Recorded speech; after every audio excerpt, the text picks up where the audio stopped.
During the times of World War II, Mary Jane Vangilder made a decision that would lead to a decades-long mystery. She left her life in West Virginia, including her husband and 5 children, to seek new opportunities at an Air Force depot in Ohio. However, Mary Jane's story took an unexpected turn when she suddenly resigned from her position in March 1945 and subsequently disappeared. Her story would only be discovered almost 8 decades later. On November 19, 1911, Mary Jane Croft became the 4th of 8 children of John and Anna Croft of Montana. When she was 17, she married James Wesley Vangilder on January 29, 1929. By the time World War II broke out, Mary Jane gave birth to their 5th child after twins were stillborn in 1935. However, 2 years after the birth of Mary Jane and James's youngest child, Cheryl Judy Gay Vangilder, something happened in their marriage. Mary Jane then moved off the Vangilder family farm. She separated from James and her children and rented an apartment in downtown Fairmont, above the old Fairmont Theater. She then started working in Fairmont, West Virginia. In 1944, Mary Jane Vangilder moved from Fairmont to Huron County, Ohio, leaving her husband James and their 5 children behind. She took a civilian job at the Wilkins Air Force Depot, 7 miles from Plymouth in Shelby, Ohio. During this period of estrangement from her family, Mary Jane would purchase war bonds at different branches of the People's Bank in the Shelby area. She then would have them mailed to her oldest child, Anna Mae. Anna Mae said, "She sent me war bonds, and then she wrote me and asked me to mail the war bonds back to her, which she then went on to cash at different banks in Ohio." Anna Mae said her mother would also send her clothes at times. Despite these mysterious communications from her mother, she still had questions about her parents' separation and began wanting answers. In January 1945, Mary Jane requested all the bonds be sent back to her. It was the last contact she had with anyone from her family. Court records show that she filed for divorce in Ohio on February 12, 1945. She resigned from her job less than a month later, on March 8, 1945, stating she needed to leave because of added household duties. Mary Jane's divorce petition was withdrawn by her attorney in April 1946 after she failed to show up to court. But by that time, James Vangilder had already been granted a divorce by a judge in West Virginia. In 1946, James remarried, where he continued to raise his and Mary Jane's children. James passed away in 1985. Mary Jane was never officially reported missing at the time of her disappearance, but over the years her loved ones made several attempts to find her. It was not until Mary Jane's brother Lester Croft returned stateside from World War II that Anna Mae began earnestly searching for her mother. Lester went to the sheriff of Marion County, and he wrote letters to the police chief in Plymouth, Ohio. The decades would go by with them trading letters on through the 1960s, but they would only find a link to their mother's past in 2004. After a story ran in a Plymouth newspaper in December 2004, one of her granddaughters received a letter the next month from William King. He said that he worked with Mary Jane at the depot in Ohio, but lost touch with her when the business went through layoffs. The family's search would languish from 2004 until 2018. In October 2018, the Shelby Police Department received a Facebook message from Mindy Wilson, one of Mary Jane's granddaughters. Police Chief Lance Combs assigned the case to Detective Adam Turner. He spent years combing through cases of unidentified descendants in Ohio and throughout the country to see if any matched Mary Jane's description.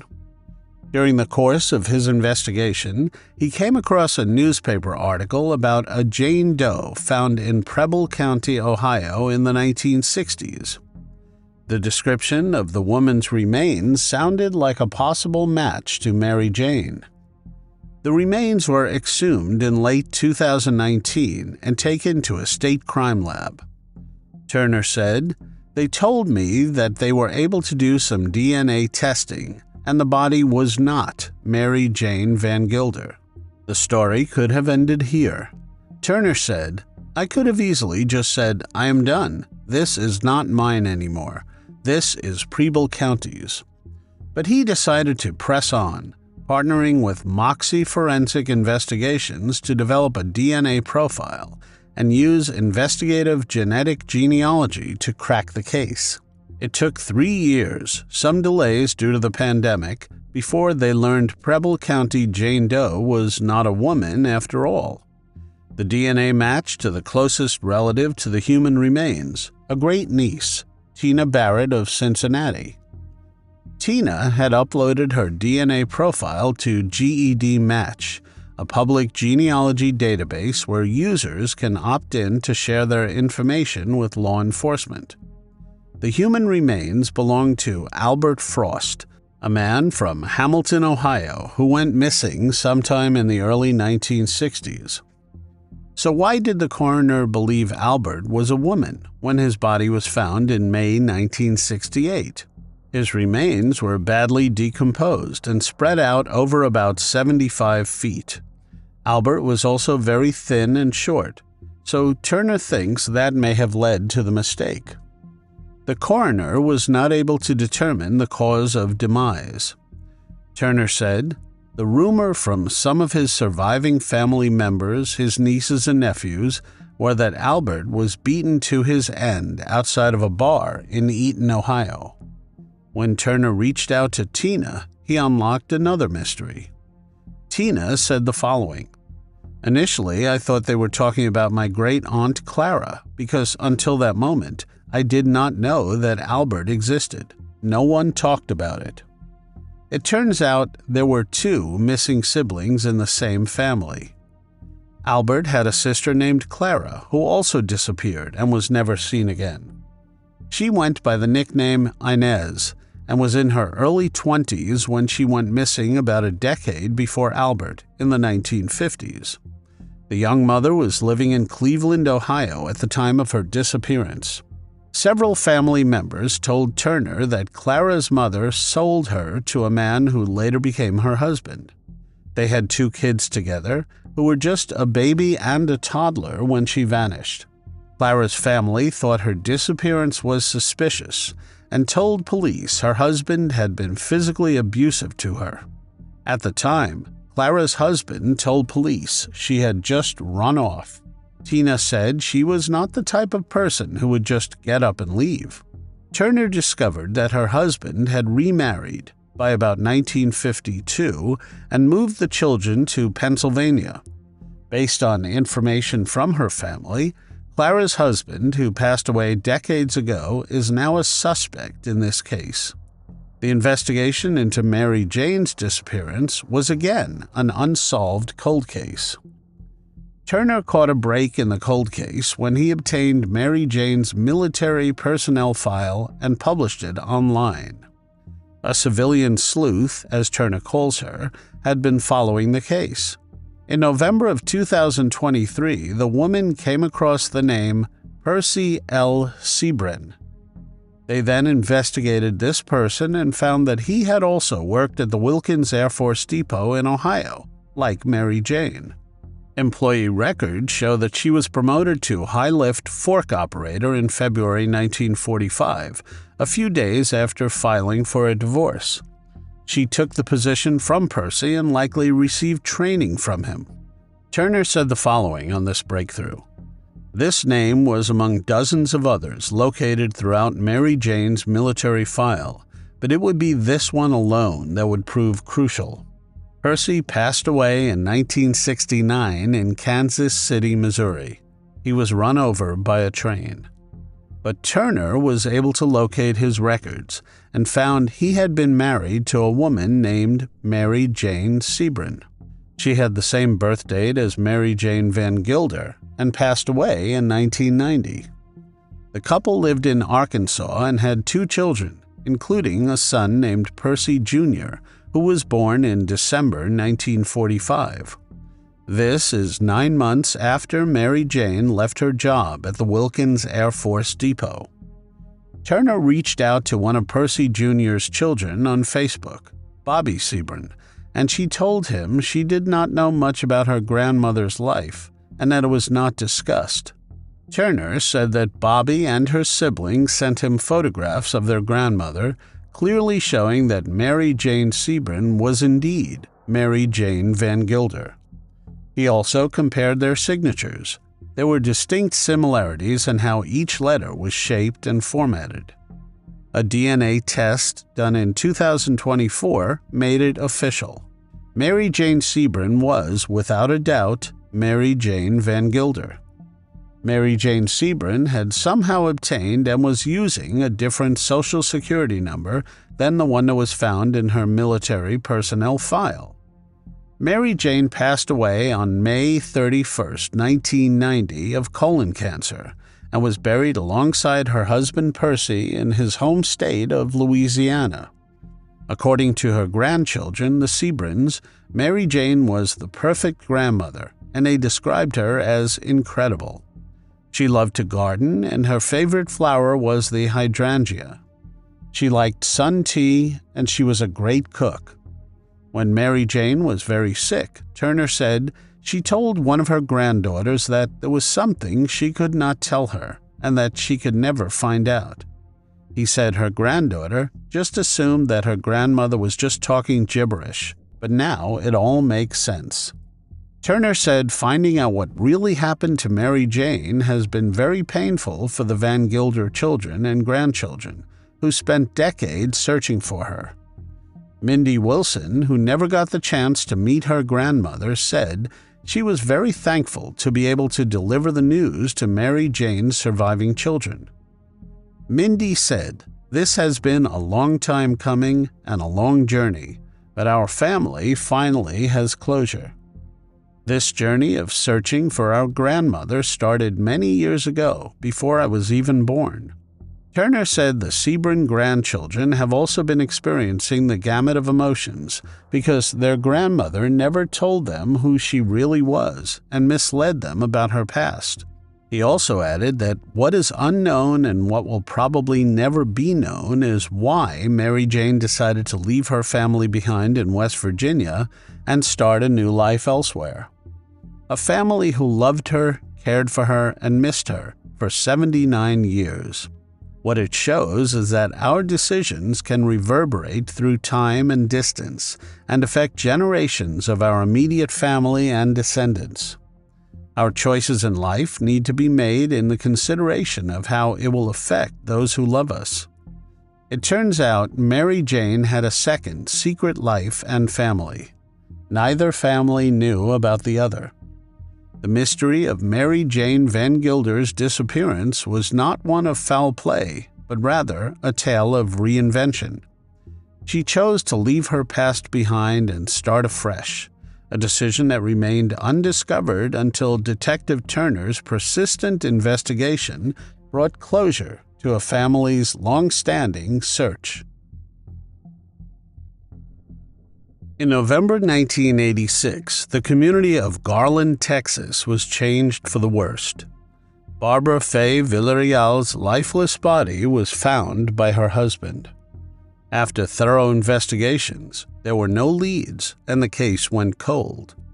It would be more than 3 decades before an arrest was made in the case, and it was someone Barbara knew well. Barbara Faye Villarreal was part of a big but tight-knit family and grew up in the Indiana countryside. She had a simple and happy childhood, riding bicycles to her grandparents' corner shop for lollies and swimming in the nearby lake. A close friend describes her as a faultless, smart, sweet, and kind person. She was the youngest of 4 children from her mother's marriage with her father, who passed away when she was just a few years old. Her mother remarried and had 2 more kids. Barbara spent most Sundays and every holiday with her extended family that included loads of cousins. She liked to share recipes with her family and spend time with her Pomeranian called Cammy. On November 7, 1986, officers of the Garland Police Department responded to a disturbance call at a home in the 3600 block of Colbath Street. When they arrived, they found the lifeless body of 27-year-old Barbara Fay Villarreal in a back room of her home. Her life was taken by multiple stab wounds. Officers said that a large kitchen knife was found near her body. Her 32-year-old husband, Domingo Diaz Villarreal, was arrested on investigative charges of slaying that night. The police then interviewed him and eventually cleared him as a suspect in the case. He told neighbors that he had found her body and asked them to call 911 because there was something wrong with his wife. DNA evidence was recovered from the scene and was entered into the CODIS database. In 1988, 2 years later, her husband lost his life after a shootout in Mexico. The detectives then discovered that his real name was actually Jesus Canales. Throughout the years, the FBI and Garland police detectives worked several leads in both the United States and Mexico, but the case remained cold for decades.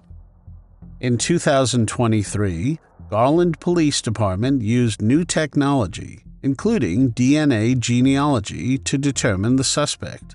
The DNA collected from the scene matched to the DNA of 85-year-old Liborio Canales, the brother of Barbara's husband. One of Canales' family members had DNA in a public database.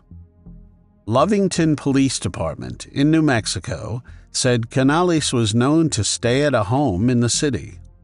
The department said Canales had recently crossed the Mexico border and entered New Mexico to celebrate his birthday with family. Lovington PD took Canales into custody on July 18, 2023, without incident.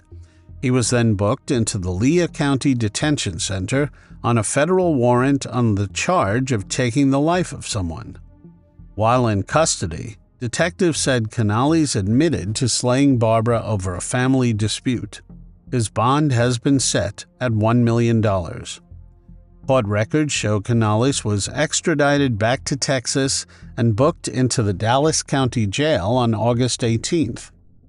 The police department said in a statement, "The Garland Police Department is thankful for the assistance of the Dallas FBI Violent Crimes Task Force, the Lea County Sheriff's Office, and the Lovington, New Mexico Police Department for help bringing closure on this cold case and closure for Barbara Fay's family."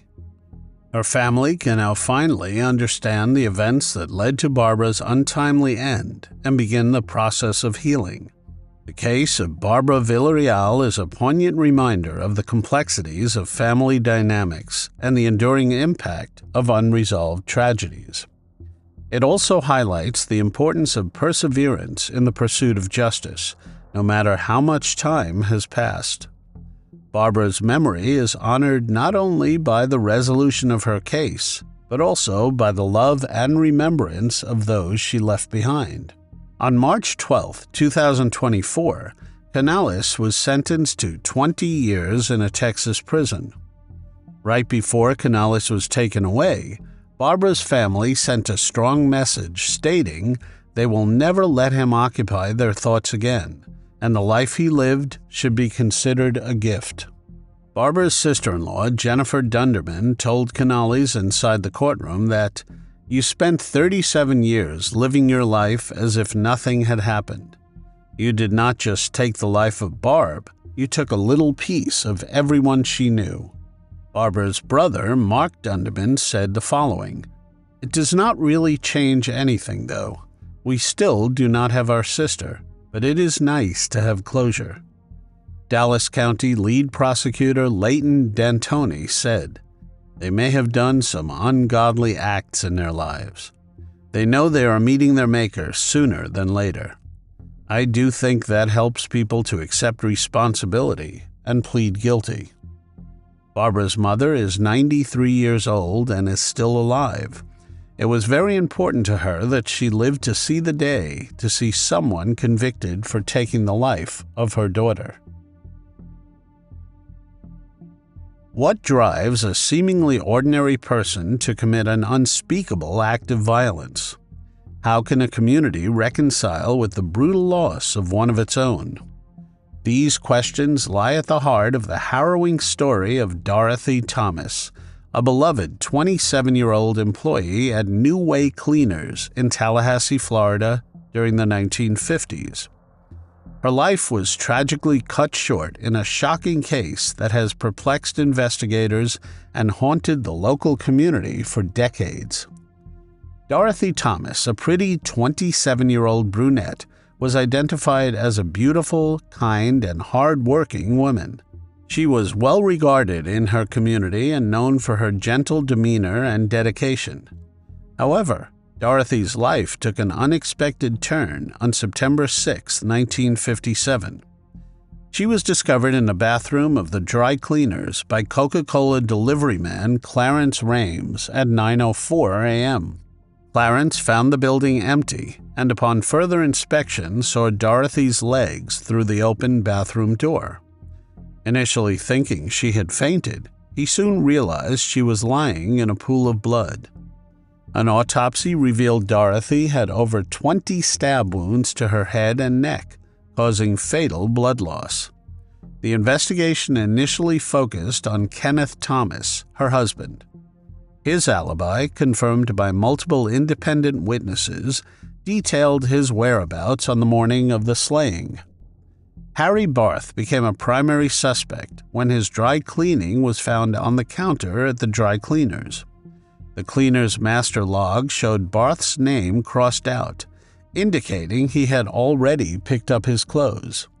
The cash register was open, with no cash missing, suggesting Dorothy was in the middle of a transaction when she was attacked. Drag marks led from the front counter to the bathroom, and footprints were found in the mud at the rear of the business.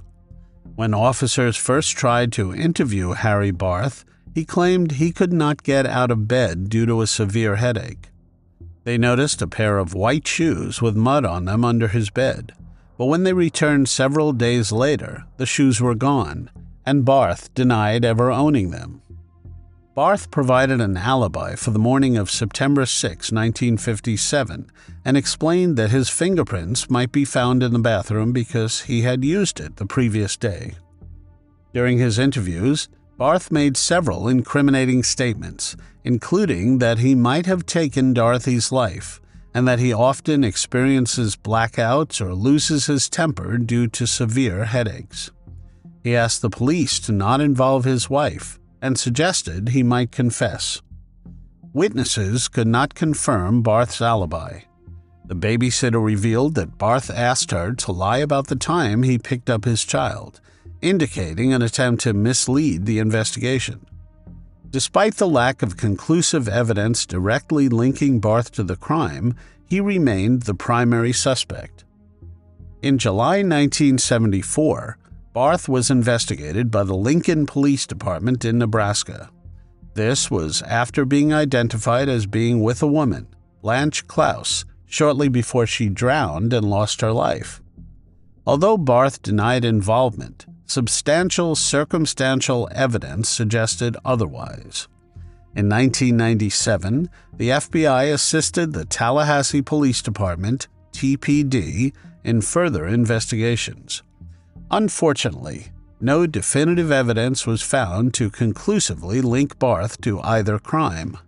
In 1999, Senior Assistant State Attorney Robert Cummings drafted a memorandum to Chief Assistant State Attorney Warren Goodwin regarding the case and Harry Barth's involvement. Cummings recommended closing the case, stating that without a full confession, the case could not be prosecuted. Also, searching for witnesses to events from September 6, 1957 would be futile. However, Chief ASA Goodwin insisted that the case remain open until the primary suspect's demise. Recent investigations have confirmed that Harry Barth passed away on October 23, 2019 from thyroid cancer in Cary, North Carolina. He was a longtime chemist for the U.S. Department of Agriculture, who was in charge of food safety and quality control. This information was verified through his certificate and an interview with his daughter, Lynn Fisher. A subsequent review of the case by the task force led detectives to establish probable cause, indicating that Barth was responsible for the demise of Dorothy. Considering the available evidence, the previous recommendation by Chief ASA Goodwin, and Barth's demise in 2019, it is now appropriate to close the case. The tragic demise of Dorothy Thomas has haunted her community for decades. Despite exhaustive investigations, justice was never served. With the demise of primary suspect Harry Barth in 2019, the case was announced as officially closed in 2024. Dorothy will be remembered for her kindness and dedication, a light dimmed too soon but never forgotten. When TPD finally closed the case, Detective Mark Ray then made two opposite phone calls. He got to call Dorothy's great-nephew, who lives out of state, and tell him his aunt's case was closed. He said the phone call was relieving. Anytime you can provide some closure is good. He also called Barth's daughter, who responded more in disbelief. He offered her the opportunity to call back with questions, but he has not heard back. I am hoping that family heals as best they can with the news that we provided.